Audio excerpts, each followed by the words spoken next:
Students, कैसे हैं आप सब? ठीक हैं। अच्छा, आज हमने फेडरल बोर्ड क्लास 10 का फर्स्ट चैप्टर करना है। एक्सरसाइज 1.1 मेरे पास आ गई है। इसका क्वेश्चन नंबर 1 मैं आपको पिछली वीडियो में समझा चुकी हूँ। इसका एक प्रूफ मैंने स्टार्टिंग में यहाँ पर लिख लिया है। ठीक है, क्वेश्चन नंबर 2 से स्टार्ट करते हैं। क्वेश्चन नंबर 2 मेरे पास है, solve the following equation by factorisation. यहाँ पर कुछ इक्वेशन मुझे दी हुई हैं, उनको हमने फैक्टराइजेशन से सॉल्व करना है। तो इक्वेशंस को, क्वाड्रेटिक इक्वेशंस को जब हम सॉल्व करते हैं तो उसके 3 ही मेथड्स होते हैं। एक तो हम बाय फैक्टराइजेशन सॉल्व करते हैं, दूसरा मेथड कंप्लीटिंग स्क्वायर होता है, तीसरा मेथड मेरे पास क्वाड्रेटिक फार्मूला होता है। ठीक है, तो यहाँ पर हमने जो मेंशन किया होगा वही हमने मेथड अप्लाई करना है। अगर यहाँ पर फैक्टराइजेशन मेंशन है तो हम फैक्टराइजेशन ही करेंगे, कंप्लीटिंग स्क्वायर मेंशन होता है तो हम यहाँ पर कंप्लीटिंग स्क्वायर से ही अपनी इक्वेशंस को सॉल्व करते हैं। ठीक है, पार्ट फर्स्ट पे स्टार्ट होते हैं। यहाँ पर पार्ट फर्स्ट मेरे पास है x-1 multiply by x-4 is equal to 0।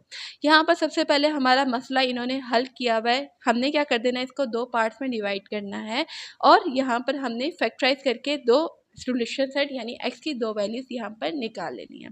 ठीक है, तो x-1 को भी हम 0 के इक्वल कर लेते हैं और x-4 को भी 0 के इक्वल कर लेते हैं। अगला काम क्या करना है, -1 है, राइट साइड पर आएगा तो यहाँ पर आ जाएगा 1, +1, -4 है, राइट साइड पर आएगा तो +4 हो जाएगा।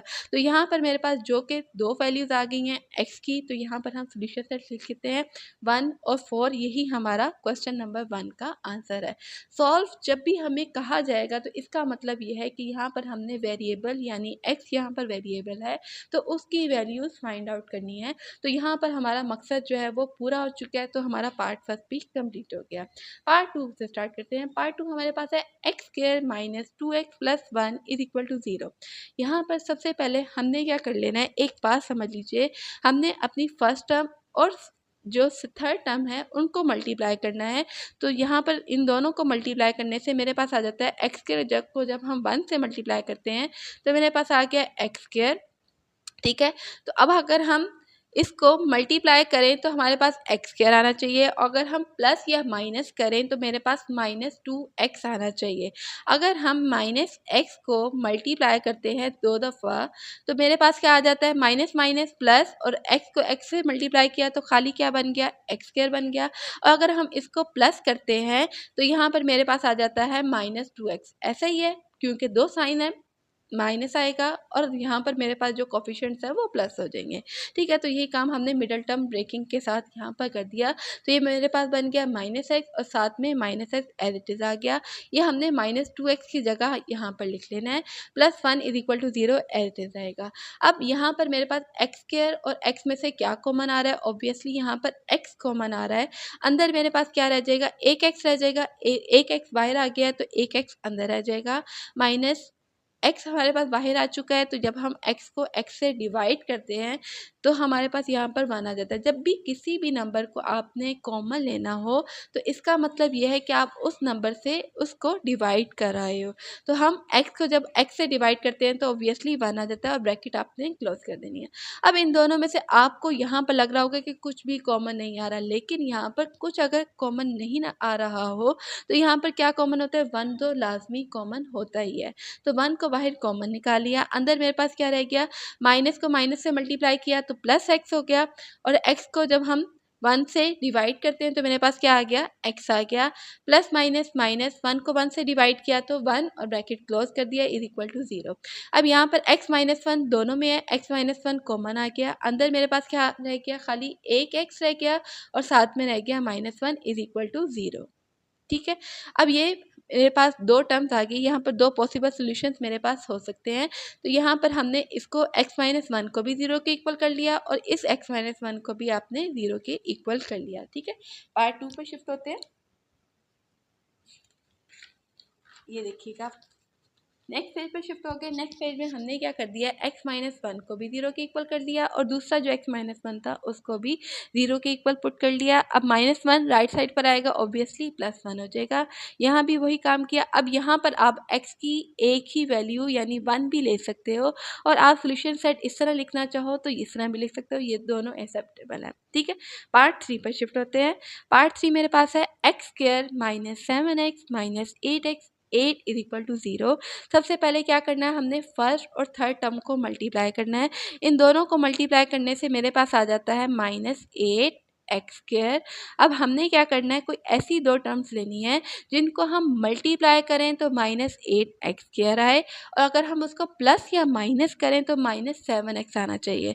तो ऐसी कौन सी दो टर्म्स हो जाती हैं जिसको हम प्लस या माइनस करें तो -7 एक्स है। अगर हम यहाँ पर -8 एक्स और प्लस एक्स लेते हैं, इन दोनों को मल्टीप्लाई करने से आ जाता है -8 एक्स स्क्वायर, और प्लस या माइनस करने से मेरे पास आ जाता है, सॉरी प्लस करने से मेरे पास आ जाता है 7 एक्स, -7 एक्स। अब यहाँ पर आपने साइन को लाजमी देखना है। अगर आपके पास 7 के साथ यानी जो दरमियान वाली टर्म है उसके साथ माइनस का साइन है तो आपने ग्रेटर टर्म के साथ माइनस का साइन लगाना है, और अगर यहाँ पर प्लस का साइन होता तो आप क्या करते, अपनी जो स्मॉलर टर्म होती उसके साथ आप माइनस का साइन लगा लेते। लेकिन यहाँ पर क्या करना है, आपने जो आपके पास ग्रेटर टर्म है उसके साथ आपने माइनस का साइन लगाना है, क्योंकि आपको रिक्वायरमेंट क्या है, माइनस रिक्वायर है।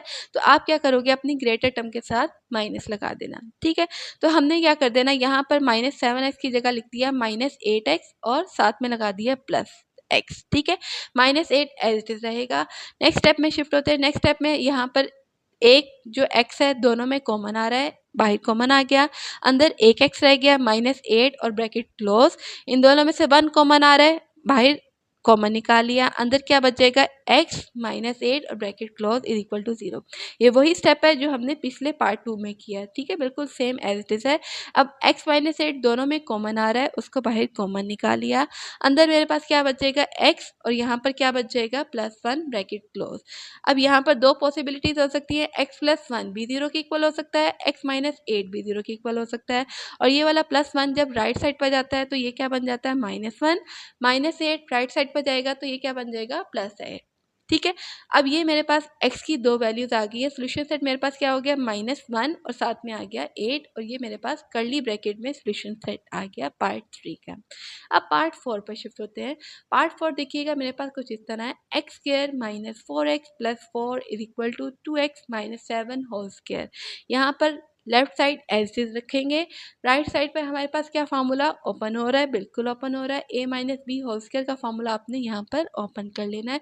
a का स्क्वायर लेंगे तो 2x का स्क्वायर जब लेंगे तो 2 2 4, और साथ में x का स्क्वायर x² बन गया, -2 फार्मूले का है। जब भी दरमियान में माइनस होगा तो आपने इस फार्मूले में दरमियान में माइनस लाजमी लगाना है अपने फार्मूले के 2 के साथ। साथ में a की वैल्यू क्या है 2x, b की वैल्यू यहाँ पर 7 है, और b का जब हम स्क्वायर लेंगे तो ये क्या बन जाएगा 7 7 49। नेक्स्ट स्टेप पे शिफ्ट होते हैं, 4x² एज इट इज। अब क्या कर देना, यहाँ पर इसके सारे कोफिशिएंट्स को मल्टीप्लाई कर दो, 2 2 4, 4 7 28, 28 प्लस यहाँ पर क्या बन जाएगा 49 + 49। अब ये वाली जो लेफ्ट साइड पे जो टर्म थी इस सब को उठा के हमने राइट साइड पे ले जाके जो पॉजिटिव है वो नेगेटिव हो जाएगी, जो नेगेटिव है उसको आपने पॉजिटिव कर देना है। तब ये सारी टर्म यहाँ पर आ गई तो यहाँ पर क्या बच गया, खाली 0 रह गया। नेक्स्ट स्टेप में हमने लाइक टर्म्स को सॉल्व कर लेना। 4x² में से हम -x² माइनस करें, यानी 4 में से 1 माइनस करें तो खाली क्या रह जाता है 3, और साथ में x² एज इट इज रहा। नेक्स्ट स्टेप में हमने क्या कर देना है, -28 है और यहाँ पर क्या है +4, तो ग्रेटर साइन मेरे पास क्या है -28 में से हम 4 माइनस करते हैं तो मेरे पास आ जाता है 24, और साथ में x आपने लगा देना है। ठीक है, अब 49 में से 4 माइनस करेंगे तो ये मेरे पास बन जाएगा 45। अब इसको लेफ्ट साइड पर ले जाओ तो ये भी सही रहेगा, अगर आप इसको इस तरह सॉल्व करते रहते हो तब भी सही रहेगा। ठीक है, दोनों एक्सेप्टेबल है। नेक्स्ट स्टेप में हमने क्या कर देना है, यहाँ पर फैक्टराइज कर देना है। 3x² को हम 45 से मल्टीप्लाई करते हैं तो मेरे पास आ जाता है 135x²।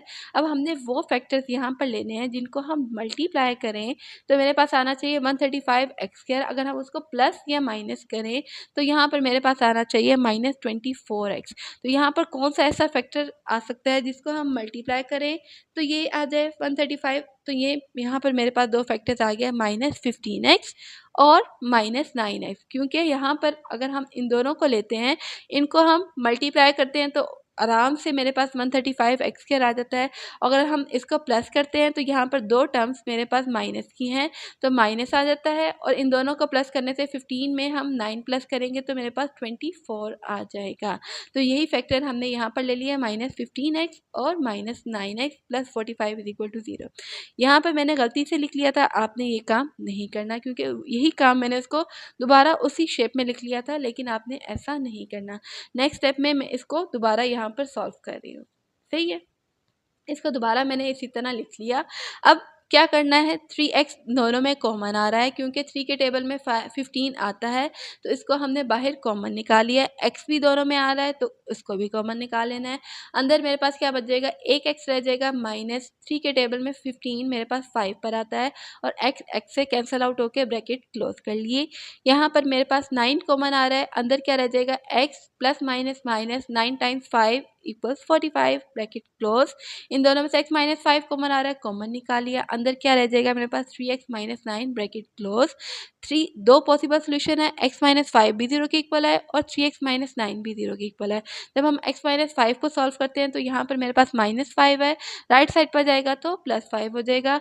इसको जब सॉल्व करेंगे तो -9 है, राइट साइड पर जाएगा +9, और 3 को दोनों साइड पर जब आप डिवाइड करोगे तो यहाँ पर से 3 कैंसल आउट हो जाएगा, और 3 को जब हम 9 से डिवाइड करेंगे तो 3 वन द 3, 3 3 द 9, x की वैल्यू यहाँ पर मेरे पास 3 आ गई। तो दो पॉसिबल सोल्यूशन आ गए, तो इसको हम सोल्यूशन सेट में लिख लेते हैं 5 और 3। यही मेरा पार्ट 4 का आंसर है। तो अब पार्ट 5 पर शिफ्ट होते हैं। पार्ट 5 में मैंने को क्या करना है, यहाँ पर लेफ्ट साइड पर यहाँ पर a plus B whole square का फार्मूला दिया हुआ है, उसको आंखें बंद करके सॉल्व कर लो।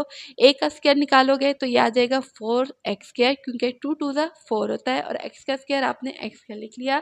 2 फार्मूले का है, और a और b हमारे पास क्या है, 2x यहाँ पर a है, b मेरे पास 7/4 है ब्रैकेट क्लोज। b का जब हम स्क्वायर लेंगे, b क्या है 7/4, इसका होल स्क्वायर लोगे तो 7 का भी स्क्वायर लेना है और 4 का भी स्क्वायर लेना है, तो ये मेरे पास बन जाएगा 49/16। नेक्स्ट राइट साइड पर वाली टर्म एज इट इज रहेगी, दरमियान वाली टर्म को मल्टीप्लाई कर दो। 2 को हम 2 से मल्टीप्लाई करते हैं तो 4, और ये वाला 4 डायरेक्टली मैंने यहाँ पर डिवाइड कर दिया था 4 के साथ। 4 को 4 से हम कैंसल आउट कर देते हैं, तो खाली मेरे पास क्या रह जाएगा, 7 और साथ में आ गया x। 49/16 एज इट इज रहेगा, इज इक्वल टू राइट वाली टर्म एज इट इज लिख ली। लेफ्ट साइड पर हमने क्या कर देना है, यहाँ पर एलसीएम ले लेना है। एलसीएम यहाँ पर मेरे पास आ रहा है 16, एलसीएम 16 आ गया। ठीक है, तो अब हम एलसीएम परफॉर्म कर लेते हैं। ऊपर न्यूमरेटर में 1 को हम कौन से नंबर से मल्टीप्लाई करें कि 16 आएगा। 1 को अगर हम 16 से मल्टीप्लाई करते हैं तो मेरे पास 16 आ जाता है। तो आपने ऊपर जो मेरे पास 4x स्क्वायर है उसको 16 से मल्टीप्लाई कर देना है। ठीक है, 16 को 4 से मल्टीप्लाई करेंगे तो 64, और साथ में x square as it is आ गया।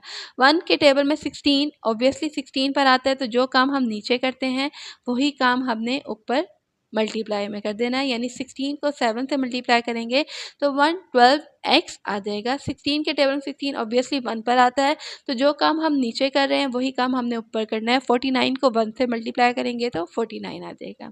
ठीक है, नेक्स्ट स्टेप में मैंने क्या किया है, 16 को दोनों साइड्स पर कैंसिल आउट कर दिया यहाँ पर, यानी 16 को यहाँ भी मल्टीप्लाई कर दिया है और यहाँ भी मल्टीप्लाई कर दिया है, ताकि इसकी कहानी तो यहाँ पर ही ख़त्म हो जाए। ठीक है, सिर्फ मेरे पास न्यूमरेटर्स रह जाएंगे दोनों साइड्स पर। अब क्या कर देना है, जो मेरे पास जो लाइक टर्म्स है उसको मैं राइट साइड पर ले आती हूँ। राइट साइड से उठा के मैंने लेफ्ट साइड पर ले आई। +48 -48x square plus 529 -529 is equal to 0।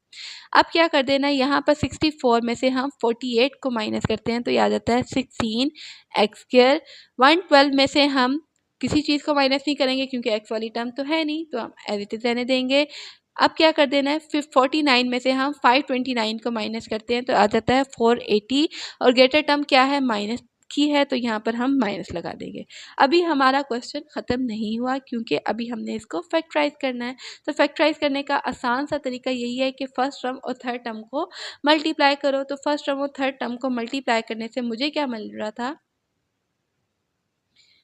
अगर हम एक और आसान काम करें, सबसे पहले आसान काम मैंने यहाँ पर क्या किया हुआ है कि 16 को इन तीनों टर्म्स के साथ कॉमन निकालो तो ज़्यादा आसान है। अगर आप इसको ये वाला मेथड करते हो तो ये वाला मेथड भी फॉलो कर लो, जो मैं आपको पहले बता रही थी कि 16x² और 480 को मल्टीप्लाई करने से। लेकिन अगर आसान अपनी ज़िंदगी को आसान बनाना चाहते हो तो 16 को इन तीनों टर्म्स में से आप कॉमन निकाल लें बाहर। ठीक है, तो बाहर हमने कॉमन निकाल लिया तो मेरे पास अंदर क्या रह गया, x²। 16 के टेबल में 112 मेरे पास 7 पर आता है तो यहाँ पर आ गया 7x माइनस 480 जो है वो मेरे पास 16 के टेबल में 30 पर आता है तो यहाँ पर मैंने 30 लिख लिया इज इक्वल टू 0। अब यहाँ पर 16 की कहानी ख़त्म करने लगे हैं दोनों साइड्स पर 16 से डिवाइड करके। यहाँ पर 16 कैंसल आउट हो गया, जब हम 0 को 16 से डिवाइड करेंगे तो ऑब्वियसली मेरे पास 0 ही आने वाला है। ठीक है, अब नेक्स्ट स्टेप में हमने क्या कर देना है, x² और -30 को मल्टीप्लाई करना है तो मेरे पास आ जाता है -30x²। वो फैक्टर्स लेने हैं -30x² के जिनको हम मल्टीप्लाई करें तो मेरे पास आना चाहिए -30x²। अगर हम उसको प्लस करें या माइनस करें तो मेरे पास दरमियान वाली टर्म आनी चाहिए जो कि मेरे पास 7x है। तो यहाँ पर अगर हम ये वाला फैक्टर लें 10x माइनस 3x इन दोनों को लें तो यहाँ पर मेरे पास आ जाता है प्लस माइनस माइनस 10 3 30, 30x² हो जाएगा मल्टीप्लाई करने से। अगर हम इन दोनों को माइनस करते हैं तो मेरे पास आ जाता है 10 में से 3 माइनस करेंगे तो यहाँ पर 7 और साथ में x आ जाएगा। ठीक है, तो यही फैक्टर हमारा यहाँ पर एक्सेप्टेबल है। तो 7x की जगह मैंने लगा दिया 10x minus 3x minus 30 as it is. इन दोनों में से x कॉमन ले लिया, x बाहर आ गया, अंदर क्या रह गया 1x प्लस 10 ब्रैकेट क्लोज। 3 दोनों में कॉमन आ रहा है तो अंदर क्या रह जाएगा 1x minus minus plus 3 10 30 is equal to 0।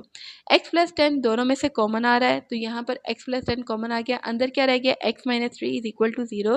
दो पॉसिबल सोल्यूशंस बनने वाले हैं, x plus 10 is equal to 0, x minus 3 भी 0 के इक्वल है तो यहाँ पर x की वैल्यू मेरे पास क्या आ जाएगी -10, तो यहाँ पर x की वैल्यू +3 आ जाएगी। तो यही मेरे पास क्वेश्चन नंबर 5 का आंसर है। तो आई होप आपको क्वेश्चन नंबर 1 और क्वेश्चन नंबर 2, क्वेश्चन नंबर 1 जो मैं आपको पिछली वीडियो में समझा चुकी हूँ और क्वेश्चन नंबर 2 जो हमने इस वीडियो में समझा है वो आपको बहुत अच्छे तरीके से समझ आ गया होगा। अगर कोई भी एक छोटा सा भी पॉइंट मैं आपको समझाने में कामयाब हो गई हूँ तो यार चैनल को सब्सक्राइब ज़रूर कर देना और आगे अपने फ्रेंड्स के साथ इस वीडियो को ज़रूर शेयर करना। ठीक है, और अपनी बहुत सी दुआओं में मुझे याद रखना, अपना बहुत सा ख्याल रखना। स्टे कनेक्टेड, कीप वॉचिंग जियो मैथ्स 26। अल्लाह हाफिज़।